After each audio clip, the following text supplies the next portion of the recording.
तर बघा हे झालेत बनवून मस्त खारे शंकरपाळे.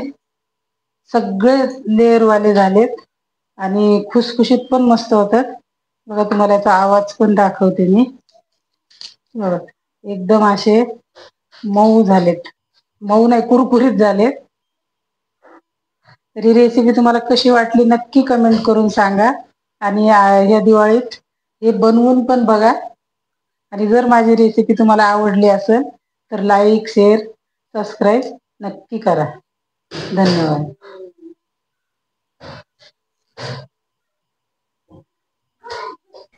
चला तर वेळ न घालवता रेसिपीला आपण सुरुवात करू. हा एक वाटी मैदा घेतलाय चाळून आधी आणि ही दुसरी वाटी. 2 वाटी मैदा घेतलाय. 2 वाटी मैदा घेतलाय मी. मैदा चाळून घेतलाय. आता याच्यात थोडा ओवा टाकणार आहे. हातावर असा बारीक करून टाकायचं छान.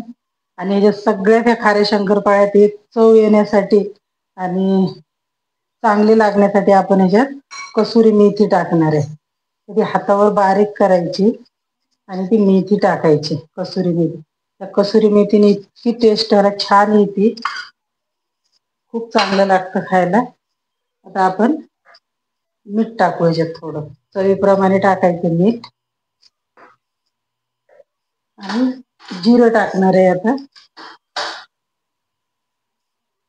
1 चमचा जिरं टाकलंय. 2 चमचे तेल टाकते आता. हे चांगलं गरम करून घ्यायचं तेल. आता आपण मोहन घालणार आहे त्याच्यात. आता तेल चांगलं गरम करून घेतलंय. ते तेल टाकून घेऊ याच्यात.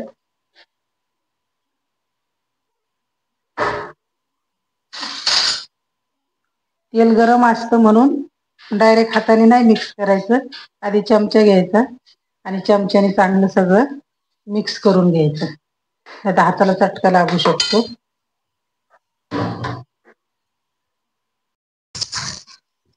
हे आता मस्त मिक्स करून घेतलंय चांगलं. आता त्याच्यात थोडं थोडं करून पाणी टाकायचं आणि याचा चांगला एक घट्ट गोळा मळून घ्यायचा.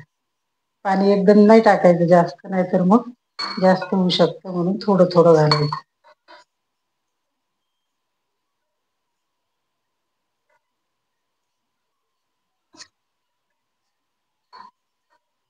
सगळं एकजीव करून घ्यायचं याचा असं मस्त.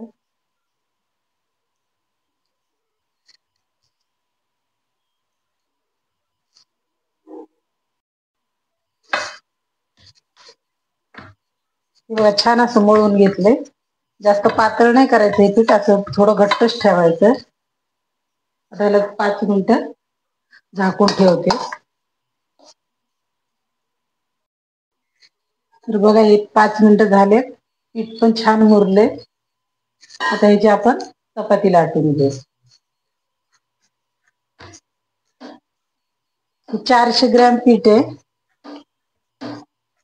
मैदा. त्याची छोटी अशी छोट्या छोट्या आपण चपात्या लाटून घेणार.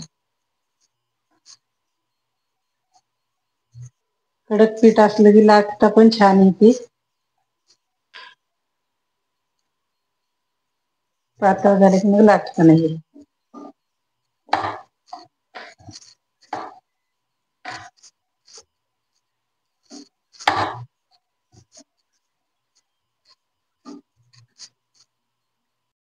आता बघा ही पातळ चपाती लाटून घेतली. जाड नाही ठेवली. पातळ लाटली चपाती. आता ह्याला थोडं तूप लावणार आहे.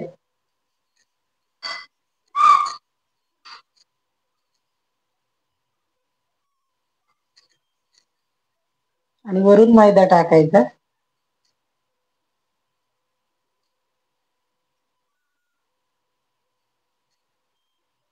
सगळीकडून पसरवायचा मैदा. म्हणजे त्याची लेयर छान येते. फोल्ड करायचं. इकडून थोडं आणि इकडून थोडं.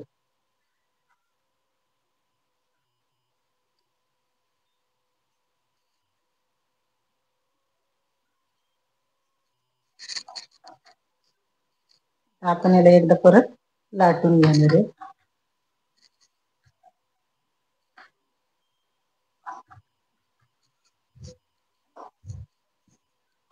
आता ही अशी उभी जरी लाटली तरी चालतं.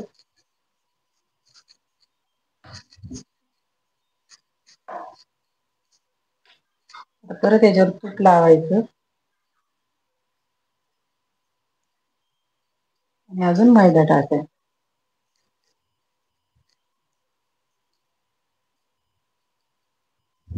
आणि आता एक फोल्ड करायचं असं.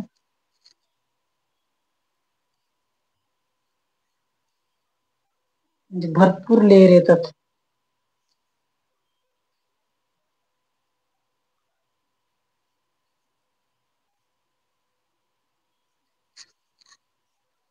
आता आपण याला लाटून घेणार आहे.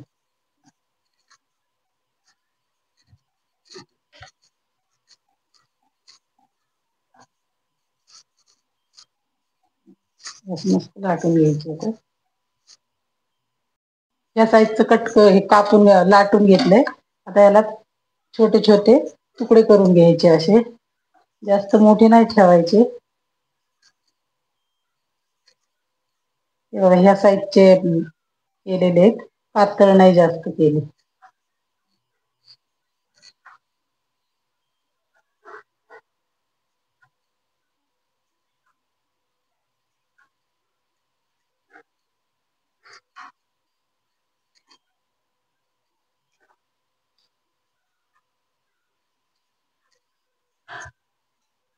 हे बघा हे अशी एवढी जाड केलेत ह्या साईजची.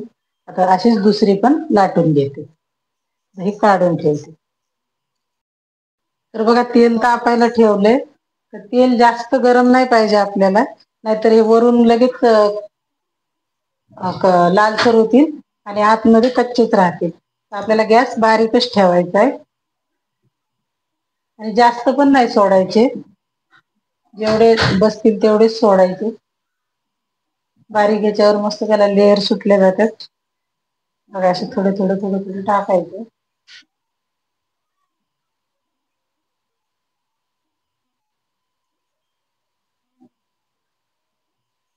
आता ह्याला 2 मिनिटं हलवायचं नाही. असंच ठेवायचं. आणि नंतर मग पलटी करायची. आणि सगळ्या गॅसवर तेल बिल सांडतं ना. तर असं झारा काढून असं खाली नाही ठेवायचं. त्यासाठी एक प्लेट घ्यायची आणि त्या प्लेट मध्ये झारा ठेवायचा. म्हणजे गॅस पण तेलकट नाही होत. बघा आता आपण याला पलटी करून घेऊ. अधून मधून सारखं खालीवर खालीवर करत राहायचं. म्हणजे चारी बाजूनी शेकल्या जातात छान. तर मग या दिवाळीत नक्की ट्राय करा.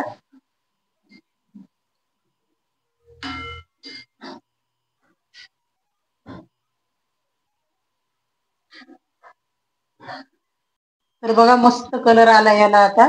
आणि हे छान झाल्यात. याच कलरवर काढायच्या. कारण यानंतर परत डार्क होत याचा कलर.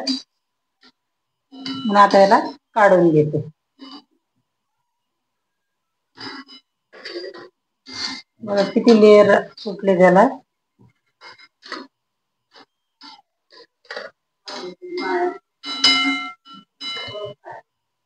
दुसरे राहिलेले पण टाकून घे.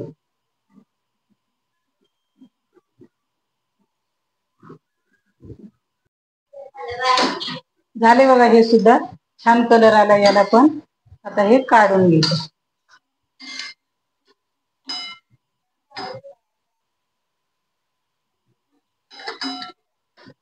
एकदम खारी सारखा कलर आलाय.